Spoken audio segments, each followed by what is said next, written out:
more aligned to the pro-democracy camp, but how do you see this, not necessarily today's standoff, but the 6-month-long standoff resolving?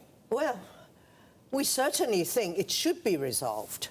And knowing Hong Kong, it must be resolved. How? But the government, the Hong Kong government, which of course is under complete order of Xi Jinping presidency, they have to respond to the people's demand. If you look at turmoil elsewhere, in Lebanon, in Chile, in Bolivia, within days or few weeks, they responded. So they have to. And we are not asking for a revolution or independence. We just want an independent commission of inquiry set up to investigate the whole saga. What's wrong with that? Now, can the government's current approach, by putting the police force out there and using more force, what Matthew Chung just said, that they will be able to, more decisive measures? No. Is that just going to inflame it worse? Exactly. Okay. You've seen the people on the streets for coming to 6 months already. Some people will not be intimidated. I never support violence. I want all sides to de-escalate, to dial down. But first of all, and I think many Hong Kong people would agree with me, is for the government to come out and respond. And some people are also suggesting giving them an amnesty. All these things should be considered. But the first thing is, tell the police, stop lying. Because they told the protesters, you can go somewhere and then you can leave. And then they found out the police couldn't arrest them. So they got very angry. Why do that? And many people, including my former colleagues in the Legislative Council, are at the university now.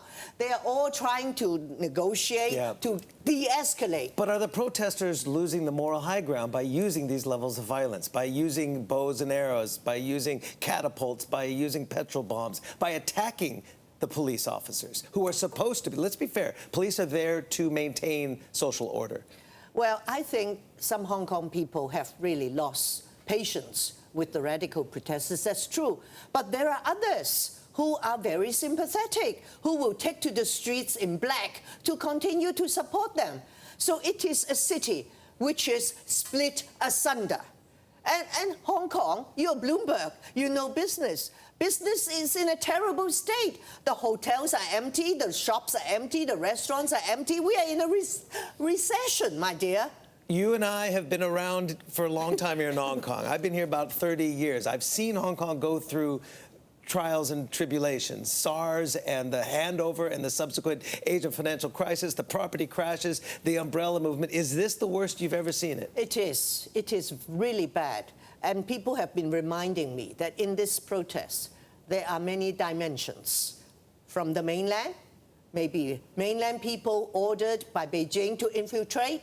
From other places, some people would say the Americans, Taiwan, so many dimensions, because we are an open city.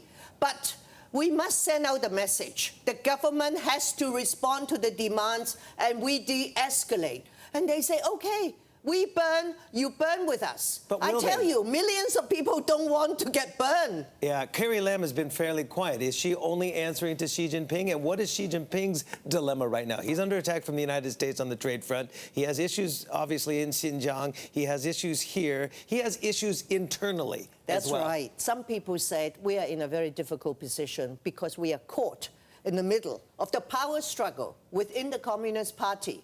And when they have power struggle, no holds bar. They don't care if you die, if you perish. It's very sad. But we, people who love Hong Kong, we should speak out. The business community here, the rich and powerful people, the international community, and many countries have many citizens and companies operating here. If we go down to the bottom of the Victoria Harbour, many foreigners will also be heard.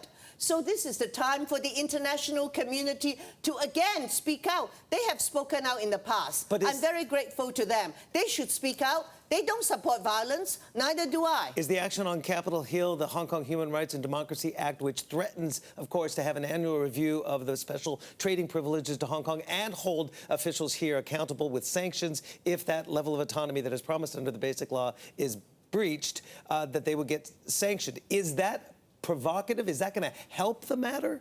Or does that only inflame it? No, I think so. I think so. Because, A, it is a matter for the American legislature.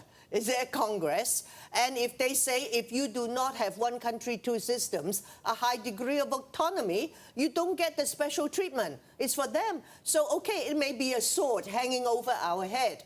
But that's true. If you are one country, one system, why should they give you special treatment? And if you undermine human rights, well, of course they should be banned, not just from America, but by European countries, the UK. And I say the UK has the biggest responsibility.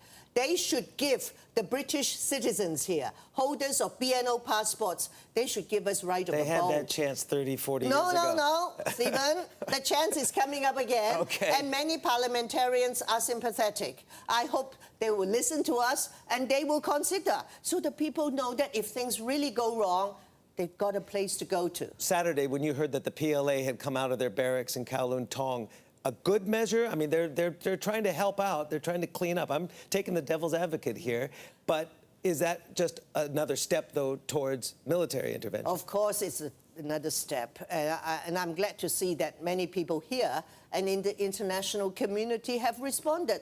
They say, no, it's in breach of the basic law and in breach of the garrison law, because they can only come out when invited by the Hong Kong government. And the Hong Kong government has not. No, and they say they come out of their own initiative. It's not written in the basic law or the garrison law, so they mustn't do it. They may think some people will applaud it, but many people should view it with alarm, because next time they come out, wow, they may be helping to quell the unrest.